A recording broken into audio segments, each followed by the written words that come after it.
Coming this August from ASAP Imagination. It's our 2-year anniversary, so celebrating with the first ever Any1 Con. Special announcements, amazing fan art, giveaways, cosplay competition, friend of foe, Grimface. Not to mention, we'll be launching a whole as a part of our main continuity. Scan that barcode, will you? All right, so that was interesting. What's up, George? What's going on in the House of Craze tonight? Your mic is muted. You're bringing on today. We have Mr. Rodney Fyke. He's going to be talking about his Kickstarter, Roadkill Rampage, which is live right now. And we're going to be talking about other things. You know what we do. You know how we do. Do you? Do you really? Let's get it.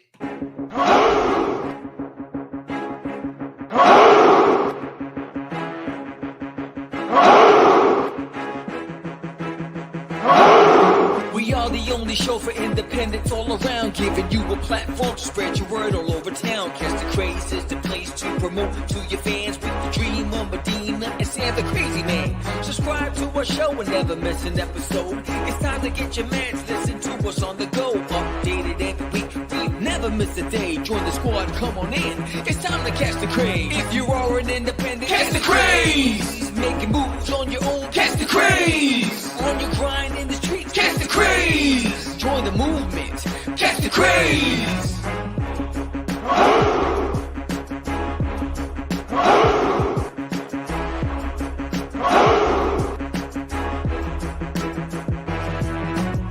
Yeah, George, we did it again. Come on now. You know you want to do it. Catch the Craze.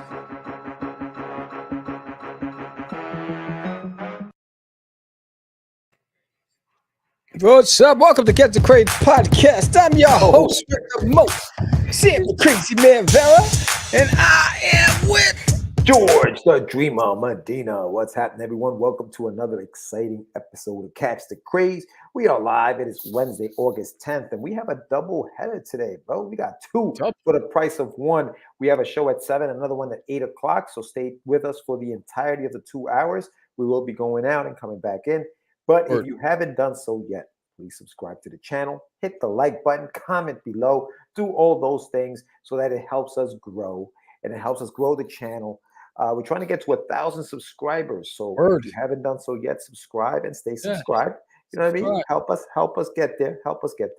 But and before I continue, the opening that you guys saw that Sam was reading was for a good buddy of ours, Mr. Paul Hayden, who has a company called ASAP Imaginations, and he is celebrating 2 years. 2 years publishing, self-publishing. And so he's celebrating August 25th and 26th. He's going to do his own little convention online. It's going to be called N1. Anyone, what is it? Anyone, geez, now I don't have the information in front of me. But replay this thing. So big shout out to Paul. Big shout out to Paul. I try to follow along and read it. So big shout out to him. Thank you very much for sending that out. And yeah, man, we are back. We're doing a show today. Rodney Fyke is going to be on the show. What up, Mike? Rodney Fyke is going to be on the show. You know, a friend of the show. He's got a Roadkill Rampage that is on Kickstarter right now. Yeah, so that's a friend of ours or is a friend of mine? It's either or. A friend of ours is a friend of yours. Friend of yours is a friend of ours. That was what was it? Johnny Brasco. With Donnie Brasco. Yes. Did you say Johnny or Donnie? I said Donnie. Oh, I thought you said Johnny. I saw Donnie Brasco at a Sunday matinee in Forest Hills, Queens, at a theater where it's only senior citizens. It was like 11 a.m. matinee, and it was $3. So I was like, I'm going. Nice. And I was the youngin there. They felt like I was like what is it called? Infiltrating their turf. Everyone was staring at me because I'm this teenager with a big bucket of popcorn and there's nothing but senior couples. And they're like, why is he here? Donnie Brasco. Yeah, you know that I'll tell you this, man. Johnny Depp. I didn't think he could pull that off.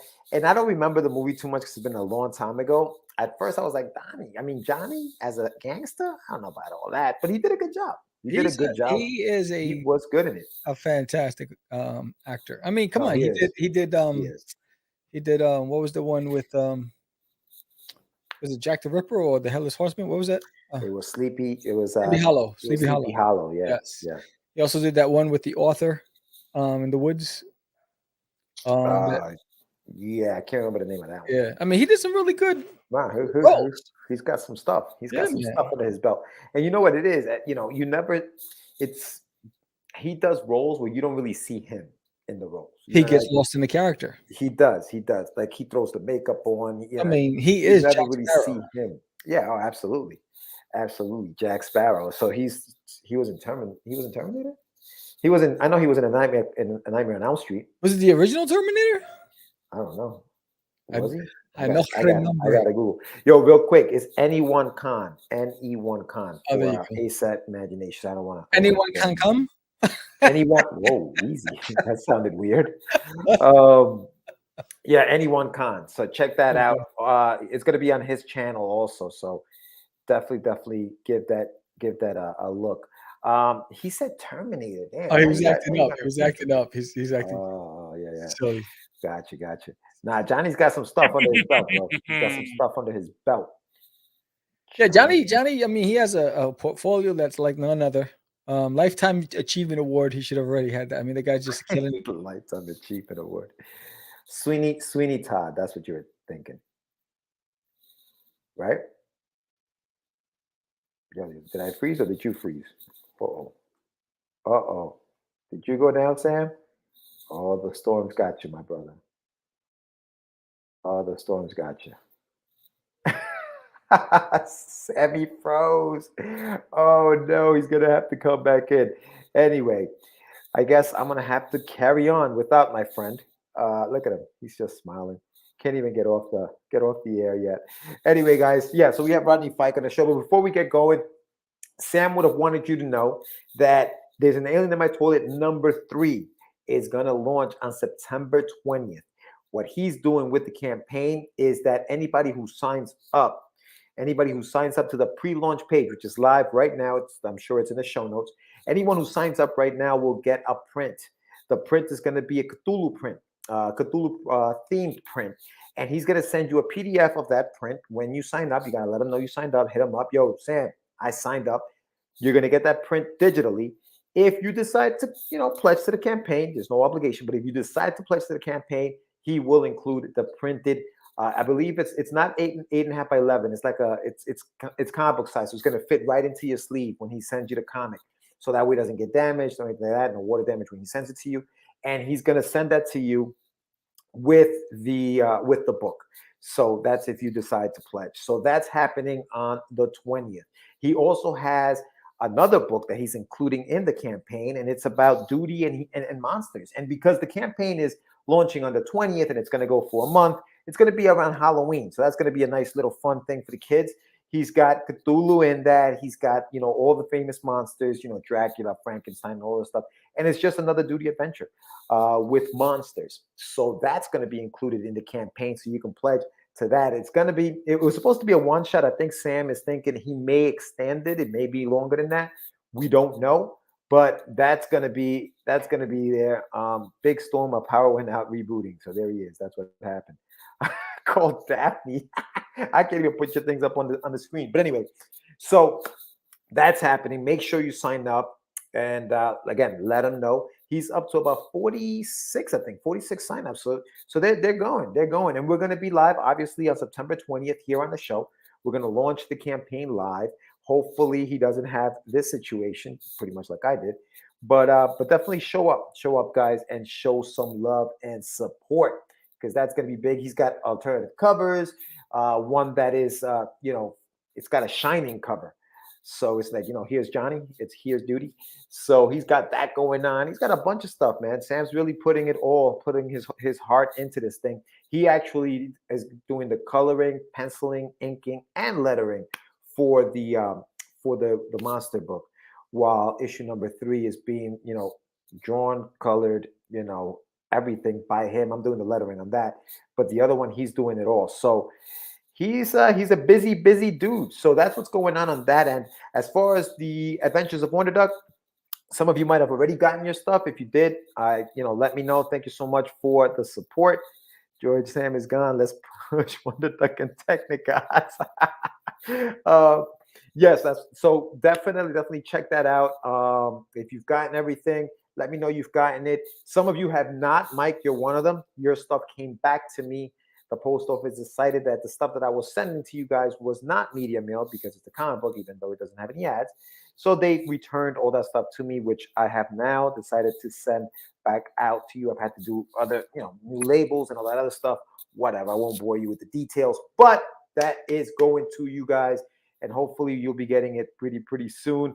Big shout out to Michael. Let's do Technicots, bro. Technicots. If you haven't done so yet, check that out because Technicots number 3 is out right now. Actually, Saturday, we will be talking about Technicots on the show because Sam has a What's in the Box where he talks about Technicots and what he thought about it. I personally loved it.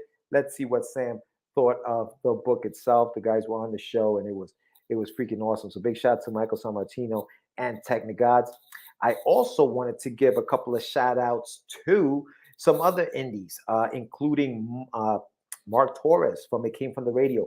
He's got a Kickstarter right now called Designated on Kickstarter. Please check that out. Make sure you Google that up. Go to Kickstarter and search it. Look, Sam's back. And show some love and support. I did the you saw that flash? Did you see that? No, hold on. I did the lettering on that book. So please, give Mark some support, some love. Show to me some love. No, I didn't see it, bro. You had lightning and thunder. No, and lightning struck. All I heard was a boom, and then the power went out. And I was like, "What the hell?" And right now, there's another side. You can't even see outside. The rain is so hard and thick. It's crazy. Really dark. It looks dark in your place, bro. It looks really dark. Yeah, but, I was like, what the hell? But don't worry. I took care of the announcements at the beginning. So we at least got that out of the way. But yeah, bro, that's crazy out there. So it's been raining all day. What? It's been like just storming the whole day. It started. What's this? 6 o'clock. So it started around 3 o'clock. It just got dark, and then all of a sudden you just heard like a sonic boom, and I saw Thor, and I saw Zeus, and there was like a battle going on out there. He was out there. All right. It is just crazy. And I'm sitting here, and the power just goes right out. Boom. Oh man, yeah, no, you just froze, and I was like, oh, there it goes. See you later. I know. Oh man, but no, yeah. I was telling them about the campaign and what's going on down the pike. Also one more thing, as far as Wonder Duck goes, I just launched some tank tops on the website. So go to getyourmeds.com and check out the Wonder Duck tank tops that are on there now for sale.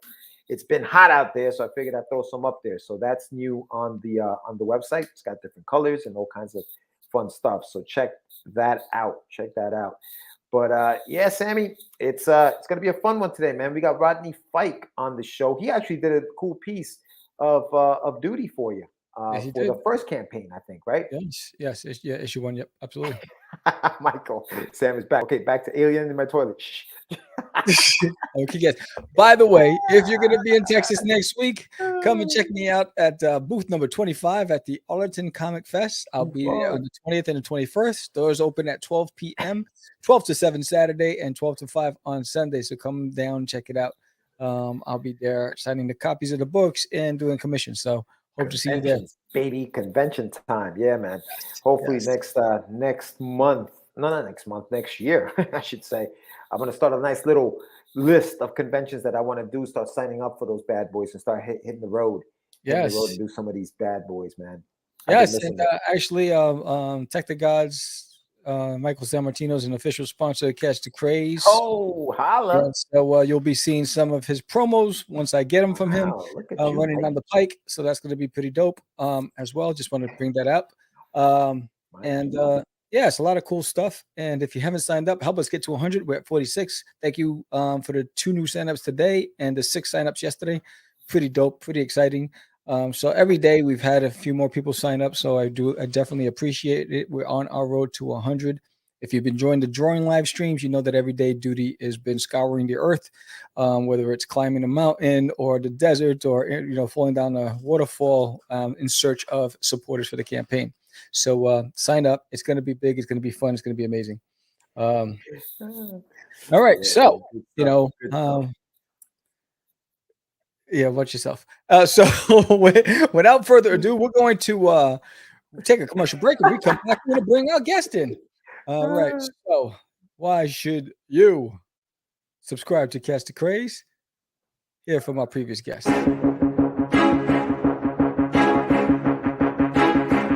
It's Monty Moore.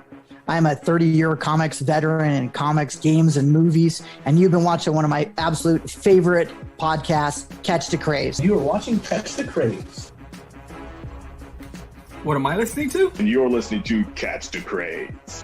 Where are all the indies at? A Catch the Craze podcast. What are you watching? I'm watching Catch the Craze. What are you going to do? Subscribe now to Catch the Craze, the #1 show online for independent. Have you subscribed to? You are an independent. Catch the Craze. Making moves on your own. Catch the Craze. On your grind in the streets. Catch the Craze. Join the movement. Catch the Craze.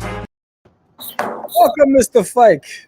You know what I realized, Sam. We don't give our guests the proper introduction. So I'm gonna give Rodney the proper introduction. Okay. Oh, brownie points. Coming in today, guys. We want to introduce you to this man, Mr. Rodney Fyke, creator, writer of Roadkill, Rampage. He killed it in issue #1, killed it in issue #2, and now he's bringing you issue #3, which is what we're going to talk about next. So please welcome everyone, Mr. Rodney Fyke. You forgot it, bearded man extraordinaire.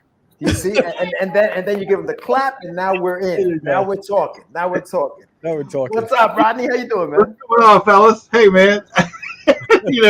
I was on a podcast the other day, and I met a guy. He's from Toronto, and he's like, "Look, man, I got to jump in real quick." He says, "Rodney, I've never met you, man, but your beard game is strong."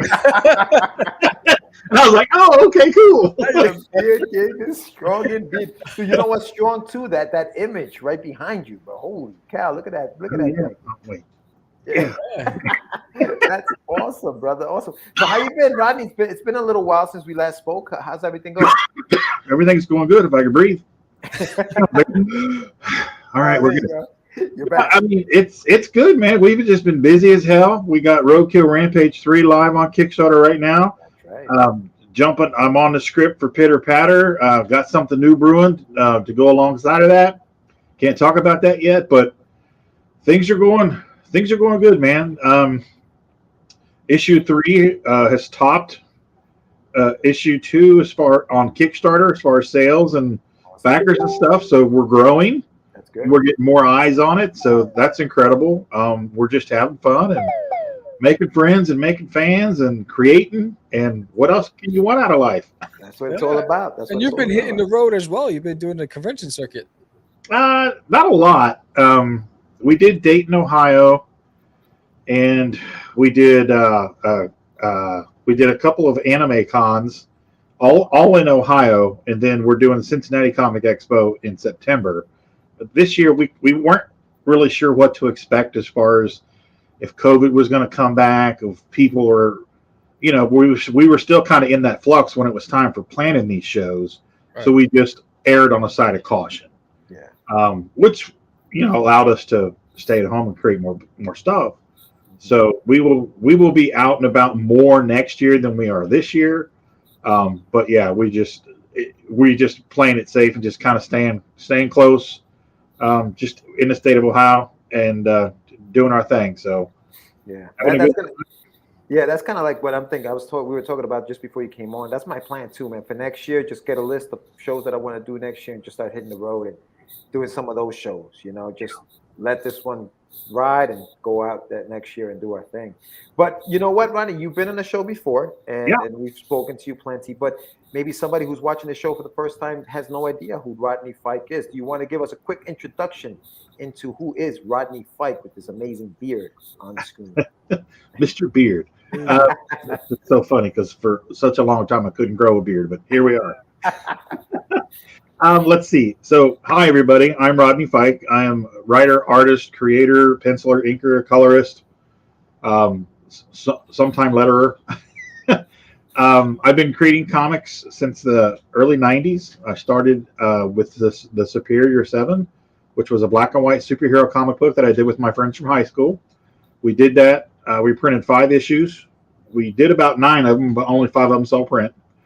And then we spent about 6 or 7 years coloring comics for everybody when the computer coloring started, and we did that. And then that ran its course. And then everybody grew up and got married and had families and moved away. And I went and got the dreaded day job and was out of the scene for about 10 years. Wow. And then I came back. I blew out my back at my day job, and I was bedridden for a while. So that got me back into drawing.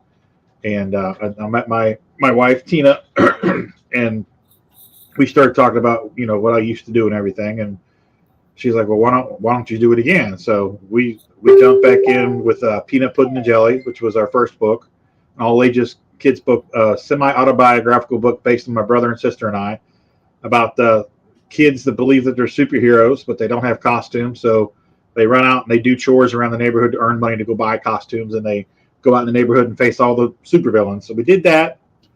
We did 6 issues of that. So we have a trade with issues 1 through 4, and we have floppies of 5 and 6. And then we jumped into, we did a one-shot called Unchained, which is kind of a study of social classes and power. We did that. We came back with a couple years later with a backup story with the original artist and just kind of re-released it and fixed some of the stuff we didn't like about it. And then we got into doing Pitter Patter, which we are currently on issue 3 of. That's just our friendly, goofy, cartoony, cute, cuddly cat book. Couple of house cats, Buddy and Dude, and their adventures or misadventures around the house. And then we are also doing Roadkill Rampage, which we are currently on issue 3, which is live on Kickstarter now. And Roadkill Rampage is the story of a drive in the country on a nice summer day gone bad. Nice. I like that, Rodney. I like that little quick pitch. Well, so let me ask you a little bit about like your background. So you had this book called Superior 7, 5 made it to print. So these 4 issues that you guys did, are they finished? Who has these things? Are you ever thinking gonna release these things? Oh, of what? Superior 7? Yeah. No. that part of my life I think we've buried that. Done. And for legal reasons, I would love to, but it would cost me more than it would make us. Gotcha. And it's just not economically feasible. I got it. So they're there. There's 5 issues out. If anybody wants to search them out. They were successful and people liked them in the 90s. But that's the 90s.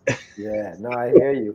And so then you went into coloring. So you did digital coloring for the big 2, the big 3. No, no. Okay. So it was indie. The small 100.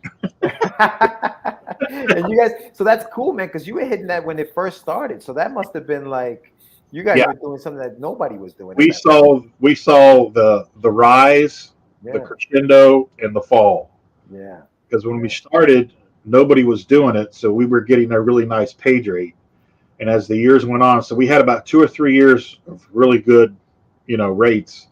And then all the kids started getting computers in their bedrooms, and they started figuring out Photoshop. And then you got all these small studios, and then the prices were going further and further down, and it just wasn't economically feasible for us to continue doing it. And it just fizzled out. And then a couple of the guys got married and they moved away, and the studio kind of fell apart, and we just stopped doing it for a while. Interesting, man. I mean, listen, everything I guess has a kind of an evolution or devolution in some cases. Yeah. And it just happens. It just happens. But you always had a love for drawing. So did you draw the original comics that you were doing back in the day, or no? I created it. I wrote the story arc. That's issues 1 through 5. I created that story arc, and we wrote it. Me and my one buddy wrote it, and we were all really good friends from high school. We were all in the same art class, So it was my best friend Chris Henry, and then my other best friend Dion Knuckles, who a lot of people know Dion from. He worked for Hasbro and Kenner Hasbro. He was the head of the Batman line forever. So he moved to Rhode Island, and he left, and he left before that to go do his own thing, and we replaced him with Greg Land. So we have 17 pages of issue 6 of Superior 7 drawn by Greg Land that we can't use. He got hired by CrossGen. So he went, left to go to CrossGen, which you can't blame him. Yeah. And then it just it just continued to be that. So that's why we started coloring comics, because we controlled that. Yeah. But yeah, it's and the funny thing is when I was on my own, because we would go to our big show back then was Chicago Comic-Con, before it was bought by Wizard, when it was a comic book show, and there were 70,000 people every summer. We would all go spend a week in Chicago and just have a blast. So one year I went by myself with a buddy that was unrelated to the studio, and Josh Blaylock was a big fan of the Superior 7, and he's from Cincinnati. And I went up to his booth at Devil's Due, and he's like, "Rodney, man, how you doing?" He's like, "Hey," and he gave me an invitation he had a private party that night. So I went to the party, and there was a bunch of people there. We went in. There was this big walk-in closet, and we went into this closet, and there was these 5-gallon buckets, and we sat on these 5-gallon buckets. He's like, "What's going on, man?" And I was like, "Well, I'm kind of flying solo now, and I'm still looking to play. You got anything?" So we talked for a little bit, and then when I got back home, I got a call from John Larder, who was inking G.I. Joe, and he said, "Hey, how would you feel about assisting me on inking G.I. Joe? Wow. I can pay you X amount of dollars." He said, "Would you be interested?" And I was like, "Yeah." So I was John's inking assistant on G.I. Joe for about 10 issues. Wow. When it was with Devil's Due. So I did that, and then was kind of phased out after that. Lasted for about a year, and then I didn't do anything for a while, and then I blew my back out, and then I was down and out for about a year, and then that's when I met Tina, and we kind of started building Hasm. Right. And we spent about 6 months going to shows, and me introducing her to the business. And the funny thing was, in my head, the business was still the way it was in the 90s, but it wasn't. It completely changed. And even since the time that we started, which was in 2009, the business has completely changed, because Kickstarter and Indiegogo and on-demand printing has changed the game for guys like us. And it's crazy because the change is so sudden. Like, I remember when we were starting out, Sam and I mean, Sam was doing it before even I was doing it at this level, but I remember coming in like 2002, 2003, print on demand was still a baby. Like there was, that had just started. And then that led to like more people saying, "Hey, I can print my own books on demand. I don't have to print 3,000, 10,000 copies. I can just print out 15 for this show." Cool. And I remember Comics Press was one of those on-demand places. Kablam was around, I think, at the time. And now you have, Comics Wellspring, and you have all these other, places. And like you said, Kickstarter and crowdfunding campaigns. Do you think that that's done? Is it something that's been good for the industry or bad for the industry?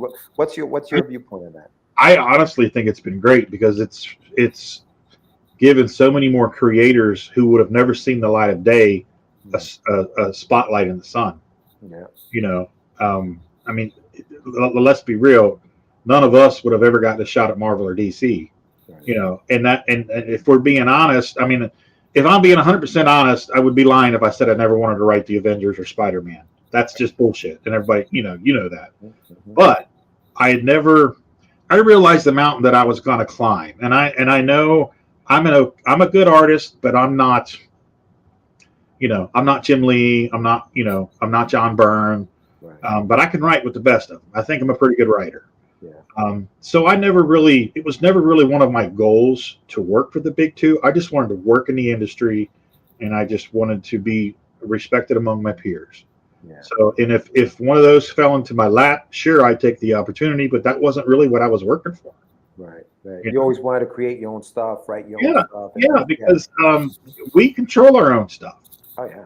You know, I talked to Kyle Baker in Detroit, Motor City Con, a few years back, and he did a pinup of peanut pudding and jelly for us. We got it in the back of the trade, and I stood there, and I've talked to him before, but it was 30 years ago, 92. And I talked to him. This was probably 16, 17. And we talked for a half hour. I stood there the whole time he was drawing the pinup, and we talked. And he said, he says, I've worked for Marvel, I've worked for DC, I've worked for Disney, I've worked for Warner Brothers, I've worked for them all. He says, and I've made a lot of decent money. He says, but the one common denominator in all of it is I don't own any of it. And he says, so I'm not ever going to make any money on it. He says, so if you're doing this, congratulations, continue doing it because you own it, you control it, and you can do whatever you want with it, and nobody can take it away from you. And he says that's what he's been doing for a long time. And I love Kyle Baker. I love his artwork. I love him as a person. He's just honest and upfront, and he's just a cool stand-up guy. So, well said, man. Well said. I know that the industry is crazy. Spooky T says, "Great for it. I won't work for everyone, but there's a monopoly with Marvel and DC. Image breaking free was a huge deal, but they too are established. Success doesn't have to involve them anymore." Yeah. It's true. It's true. It really doesn't have to involve them anymore. And listen, you found success doing your own thing. I know that, obviously we're not selling, thousands and thousands of copies of stuff, but you've been able to do things with your line, Hasm. So tell us a little bit about the company. And I know you started telling us in 2009, you started going to conventions and things had changed. Tell us a little bit about the evolution of your company. Okay, well, first of all, let me explain the name, Hasm. I have an older brother that's mentally disabled, so he has his isms that he always says. And one thing he's always said is, hey, don't have a Hasm. And it means, hey, just relax and have a good time and chill. So when we were trying to come up with names, I was like, I already knew what the name was. I was like, okay, no, it's going to be Hasm Productions. And she's like, okay, cool. That's kind of near and dear to the heart, and it's people will appreciate that. Mm-hmm. So that's where the name comes from, and that's how you say it, Hasm. Hasm. Yes. And if I had to explain it, it's Tina and myself. We're two people in a basement, doing what we do, just for the love of doing it. Thank God thank God she loves me, because I definitely test her patience. Because I'm a creative, so I tend to live in the world of fantasy and talking to my inner voices and my inner children, and she lives in a world of the day job and the legalese and the business end of things. Yeah. No, listen, and sometimes that may all be okay. Yeah, and sometimes those two worlds don't understand each other. You know what I mean? Because you're right. We live in a world where we're constantly creating, constantly thinking of things outside of the norm, and people like like your wife, like you said, she lives in the practical world. Like, okay, how much is this going to cost? Is this realistic? You know what I mean? Like, it's a balance. Yeah, and she's not allowed to have a bad day. She's not allowed to go to work and not produce, not be productive. So she doesn't understand how we can do that. So it's that, and it's a constant trying to figure out, trying to keep an eye on the trends and be able to see what's coming down the pike. And then it's what project, because I've got so much up here, but what's viable? What's really going to be viable? What's our next project? What are we going to do? What do you want to do? So Pitter Patter is something that I want to do because I just love it. I never had pets growing up. So when we met, she had cats, and I was allergic. I've always been allergic to cats and dogs. So we had a rule that the cats weren't allowed down in the basement where the studio is for a long time. And then we got we lived with her mother, and her mother and her grandmother at the time, but since her grandmother's passed, and her mother brought home this little kitten for her. And then she brought it home, this little white kitten with orange ears and an orange tail for her. It was supposed to be her cat. And then she brought it home. It was there for a week, and she went on a Christmas cruise with her other daughter and grandchildren. She was gone for 10 days. Well, during that time, the cat bonded with me.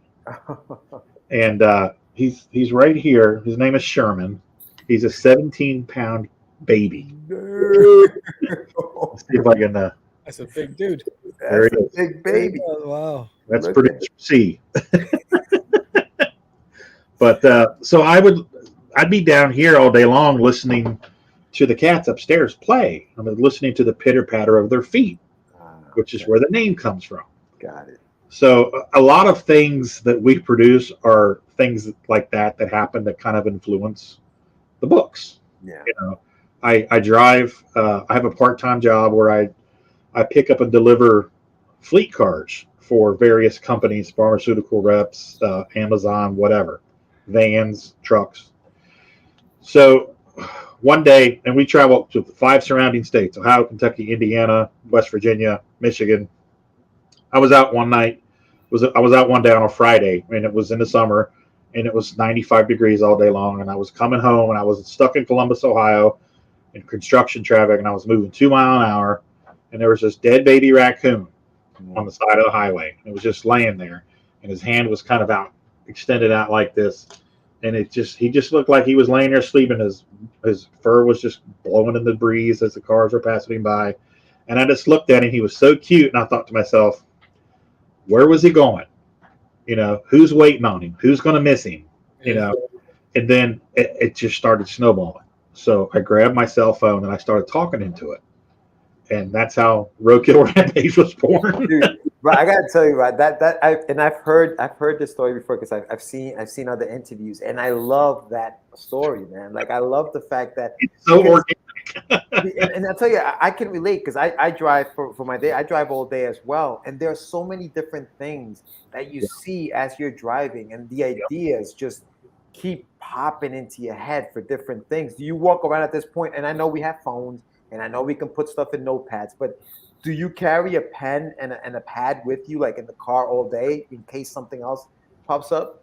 Yeah, I either have it clipped to my neck, or I'm officially old now because I have to have a shirt with a pocket in it so I can put my pens in it. And I've got a backpack and it's got a notepad in it. Mm-hmm. So yeah, most of the time I do have that, but it's the phone. I pull up notes on my phone and I talk into it. Like today, we're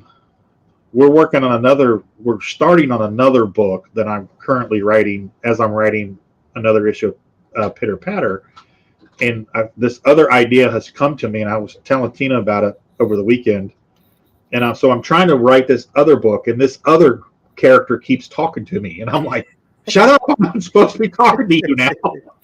So it's constant, you know. I mean, you guys know how it is. Yeah. You can't shut it off. It just keeps coming. Mm-hmm. So, you know, I grab the phone and I talk that in, so I've got it documented because the ideas were fresh, they were organic, they were in my head.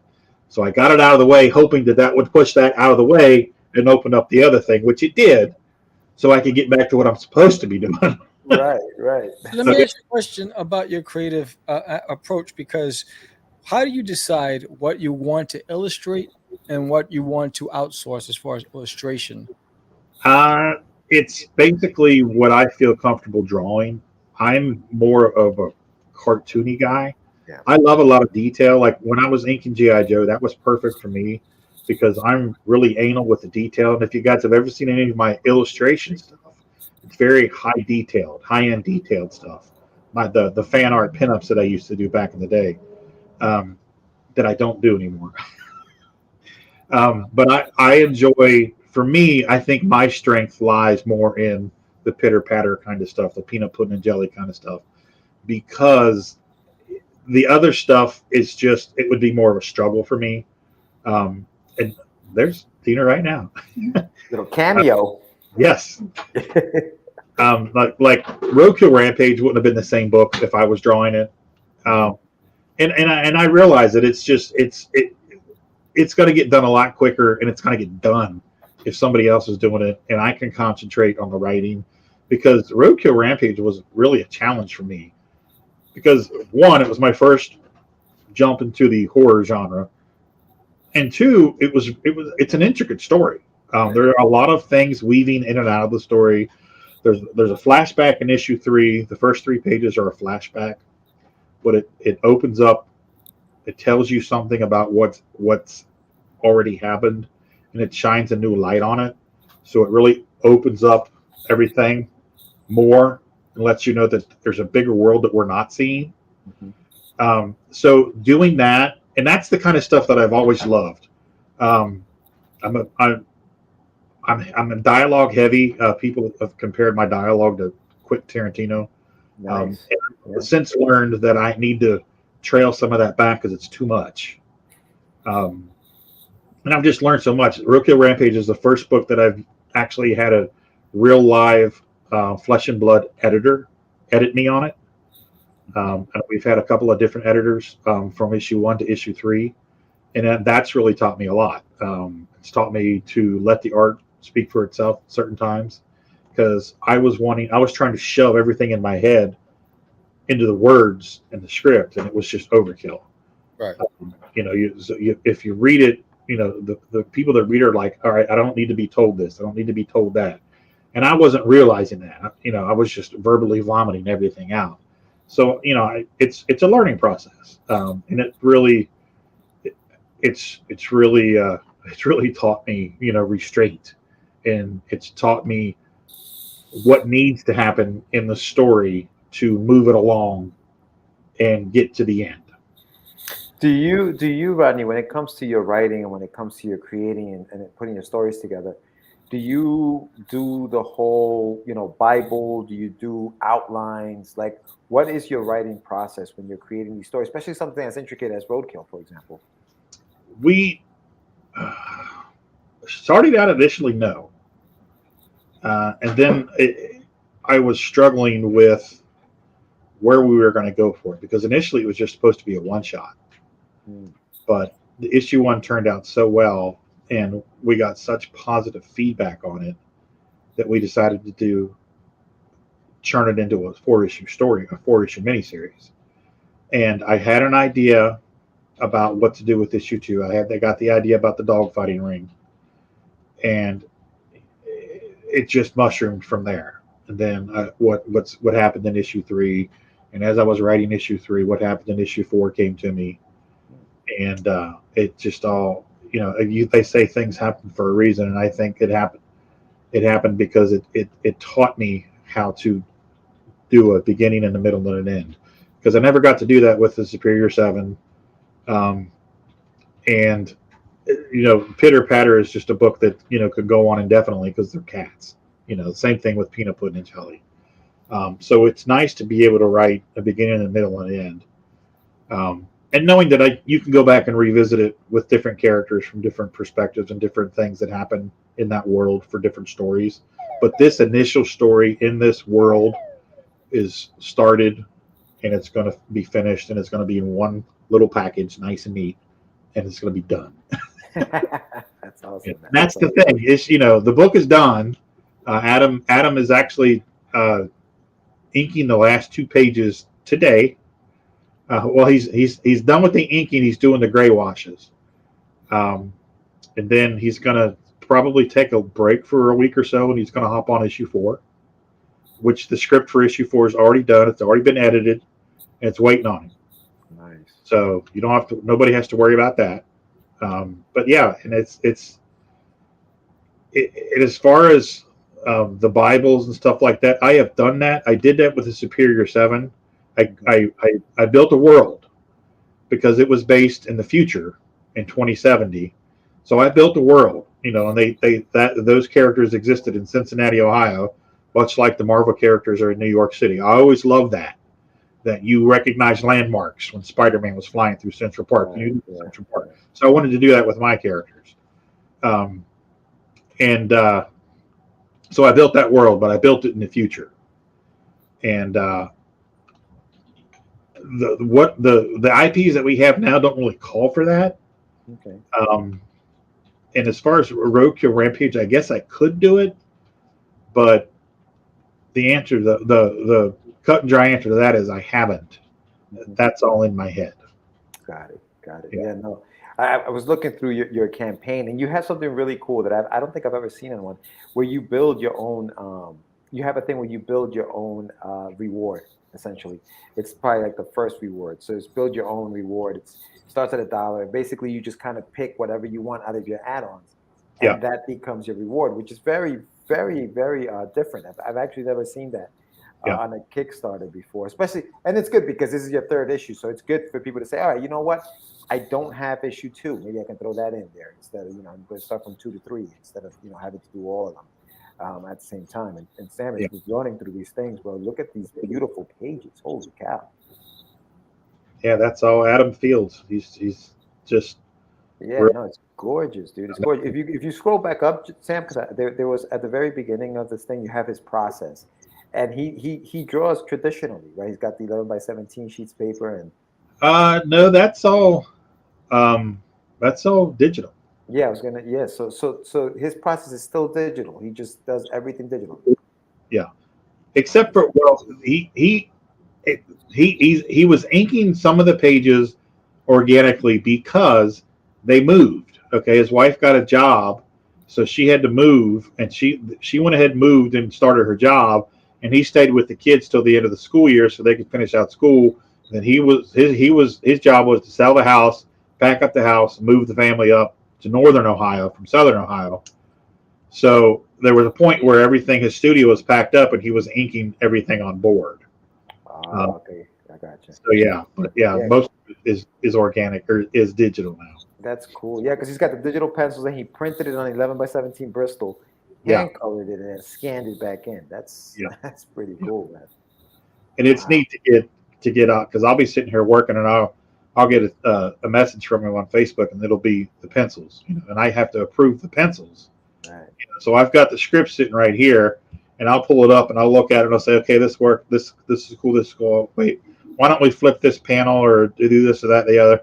And he gets a thumbs up and he starts ink. He fleshes it out more than he starts inking it, and then we get the finishes, and it's like, holy cow. and I was at work today, and I was driving, and Tina sent me a message. She said, did you see what he sent? And I was like, what are you talking about? She goes, what Adam just sent. Have you seen it? Holy shit. And I was like, no, I haven't seen it. She goes, well, when you get to where you can pull over and stop and look, you need to pull over and stop and look. And I got to that point, and I looked, and I was like, holy shit. Yeah, now look at that bottom panel right there. My goodness, man. Yeah. Holy cow. He's having a blast doing this book.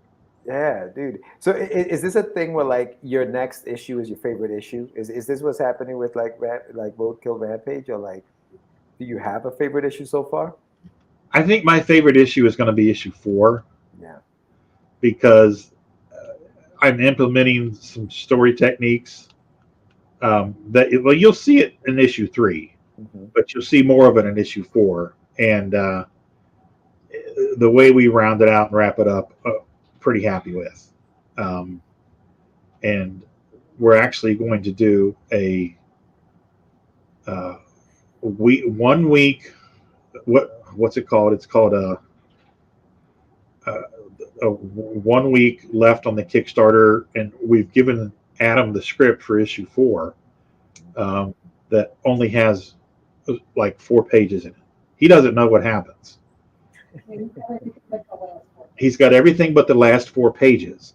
So that we're going to send him the last 4 pages, and then he's going to read it on air live. We're going to do a stream, and we want to get his honest live reaction to what happens. Awesome. Which is really scary. Because what if he hates it? But when I came up with the idea, I didn't think of that. And last night, Tina was like, because I got to go to bed early on the days that I drive. I have to go to bed early because I got to get up at 5 o'clock the following morning. So she turned around and she was writing a promo for her. She swings around in a chair and she goes, "What if he hates it?" And I'm like, shit, I didn't think of that. What are we going to sell that? It's like, well, it's going to be this honest, organic reaction. That's what people listen to Howard Stern, because they want to know what he's going to say next. So you're about to find out. Yeah, exactly. And I want it to be honest, and I want it to be live, and I want it to be, people love organic. They love when things are real, because so much of life is scripted. If you can present people stuff that is live and happens real time, and it's people love to watch the creative process. They love to look behind the curtain. Yeah, absolutely. I'm pretty excited about it. Yeah, no, that's gonna be exciting. I mean, so he knows that he's gonna be reading this on the air. Yeah, I asked him about it. I said, "What do you think? Do you think it's something?" He's like, "Hell yeah, man, that'd be awesome." Because it dawned on me, we were talking, and it dawned on me that the only people that know about it are me and Tina, and maybe 2 other people. Well, your editor, right? Obviously, because they're the editor. Yeah. So, and I thought about it, and I was like, wouldn't it be cool if we had Adam's live reaction of what happens? So, and I kind of sat on it for a couple of days, and then I brought it up, and okay, let's do it. And then last night, what if he hates it? So you're streaming this live on when will this be streaming? The week before the end of the campaign, you said? It's going to be. It's tomorrow night. Oh, tomorrow night. All right. It'll be a week left of the campaign. So tomorrow night at 8:30 Eastern. Yeah, and it's only going to be maybe 15 or 20 minutes. Yeah. Just enough to see his reaction and talk about it without revealing what happens, and just get everybody's interaction with the fans and stuff. And I just think it will be neat. It's being a geek and being a this is an idea. Let's do it and see what happens. If he hates it, he hates it. Yeah, no, I agree. We're at that point, Rodney, where we're going to give you the camera, and we want you to give us that elevator pitch. And why should people support Roadkill Rampage? Okay. So, and then how can they contact you, and where are you on social media? Awesome. Okay. All right, everybody. So Roadkill Rampage, the reason you should support it is because it's a good horror story. It's full of action and scary, a bunch of turn page jumps. It's fun. There's some comedy mixed in there. So if you're a fan of the 70s and 80s grindhouse movies or comics, I grew up on that kind of stuff in the 70s, 50s, 60s, 70s horror comics and stuff. If that's your bag, this is going to be something that you're going to enjoy. So check it out. It's a story of people being confronted with things and overcoming things, and facing impossible odds and having the hell scared out of them and being chased for their lives. So check it out. It's going to be fun. It's going to be interesting. It's got beautiful artwork. I'm told the story's pretty good. So we ask that you please give it a chance. Check it out. Issue 3 is currently live on Kickstarter, and I love it. We love it. We think it's a great book. People that have got the first 2 issues love it. So give it a try. Go check it out. If you like it, tell your friends, bring a buddy, and share. And as far as where you can find me, I am on Instagram at Rodney_Fyke. That's Fyke. I am on Facebook, Rodney Fyke Art on Facebook and Twitch. I am on the Hazm YouTube channel, which is HAZZUM on the YouTube channel. You can go to Hazm.com, where you can find all of our books, Peanut Pudding and Jelly, Unchained, Pitter Patter, and Roadkill Rampage. There's backstories. There's a blog with some entries in it. You can check out everybody on the creative staff, and you can order mugs, T-shirts, whatever from there, and you can order books from there. But you don't want to order them there. You want to order them on a Kickstarter right now. And then I do a weekly stream, weekly shows on Thursdays and Fridays with Sean Forney called Thursday Night Throwdown and Friday Night Draw, where we work on commissions or pages or whatever we're working on and talk all things nerdy for about an hour and a half. And then I am going to be starting this Saturday as a permanent guest on Sketchy Saturday on the Raging Raging Podcast Network at 10 a.m. on Saturday mornings with C. Michael Lanning and others. So please come check us out there on Saturday mornings at 10 a.m. Eastern Time. And that's about it. Outstanding. Well, thanks, Rodney, for being on the show. Again, guys, check out the campaign. It's you're a fantastic creator, fantastic artist. Thank you. And this is why we want you on the show. So when Tina hit me up, I was like, yeah, of course we'll fit him in. We true supporters of what you guys do. Love what you do. So keep up the great work. We love what you guys do as well. Thank you. Thanks, Rod. Appreciate you, man. Thank you. Yeah, and you're welcome back anytime. And again, thank you. That's Rodney Fyke. I just put the link again in the chat. It's also in the summary, guys. Go check it out. Roadkill Rampage, issue number 3. There's 8 days to go. Support it, share it, like it. Thank you again, Rodney. And we'll talk soon. Come check us out tonight at 8:30 and see the reveal. You got it, brother. Thanks, Rodney. Have a good one, man. Peace. Thank you, guys. I appreciate it. Later. All right, so that was Rodney Fyke. Again, guys, check it out. This is another great episode. Fantastic story, fantastic backstory. I love the backstory. So we have to go because we're getting ready to do another show in 5 minutes with Sebastian Bonet. But if you like this episode, please give us a thumbs up. Subscribe if you haven't done so, whether you're listening to us on Twitch or Facebook. Come over to YouTube and subscribe to the channel. Help us get monetized. With that said, I'm your host with the most. George Medina, peace.